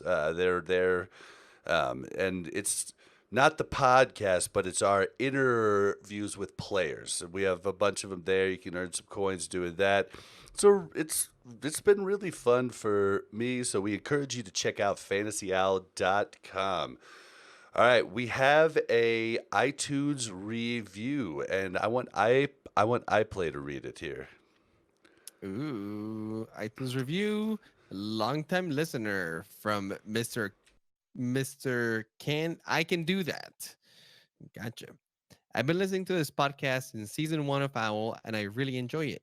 This might also be one of the most biased podcasts, but that's what makes it unique. The fact that all three of you guys are such big fans of your favorite teams and protect them whenever someone makes fun of them is great. Although I don't know if you can consider Andres a super fan of ATL, since you guys said that he has like 6 favorite teams. LOL. I also don't know who gets more mad when you make fun of their team, Mel or Bob. I look forward to listening to you guys in season 3 of Owl. That is very true. We are very biased with our teams, but the reason we started podcasting in the first place is because we're so passionate about Overwatch and our competitive spirits. So thank you for recognizing that, and thank you for the review. We really appreciate that, and the banter will continue. Definitely. And I think we do a good job of picking apart our teams. I definitely have I definitely have to not pick Fuel a lot, and it sucks, but I have to We not still pick recognize it. their flaws, Yeah. okay? Yes, of course. But I'm going to burn blue as long as I do this. So, yeah. All right. So, if you want to find the show, you can find us on Twitter at Owl Recap. If you want to send something a little bit longer, send emails to contact@owlrecap.com. We normally stream at 10 p.m. Eastern and 7 p.m. Pacific on Monday nights, and that's at twitch.tv/OmnicLab. We're available on most podcast platforms, and we are also available on youtube.com/OwlRecap. If you want to join our Discord, you can find us squatting in the Omnic Lab one. It's discord.me/OmnicLab. And am I forgetting anything? Because I still didn't get my stuff written out. I think I'm good. All right, guys. Well, if I forgot something, please tweet at us. iPlay, where can we find you? You can find me on Twitter at iplaigames. And Volamel, yours can be a little bit longer. Like, plug whatever you would like to plug and let us know where we can find you and what we can look forward to from you in the future. You can find me on most of the social medias at Volamel. That's Volamel. I've got a couple articles in the works. Got a big project, like I said, about Chengdu Hunter's head coach, who I think is a due time somebody mention him and talk about his history. Got a article coming out about how China plays a little differently than most regions. They're a little weird, but there's method to the madness, I promise. But other than that, just generic tweets about predictions and stuff like that. And yeah, podcasts all over the place. Got Tactical Crouch.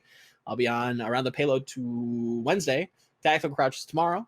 Definitely tune in, come say hi, and support this guy's show. Support you guys' show. Go donate. Go leave more iTunes reviews and ask more questions. Questions are always fun for podcasters. We like to ask stuff.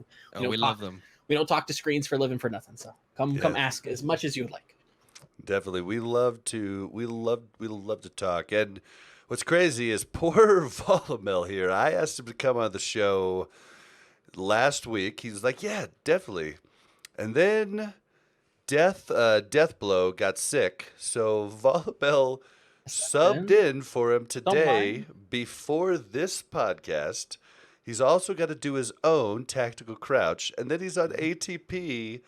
Got a busy week on Wednesday, and I am actually on ATP on Wednesday too. Are you really? Awesome, cool. So you can see Podcast me marathon.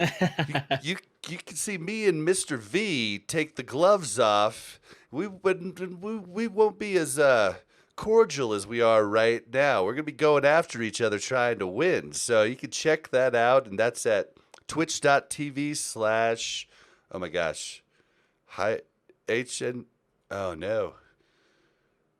It's twitch.tv/high noon.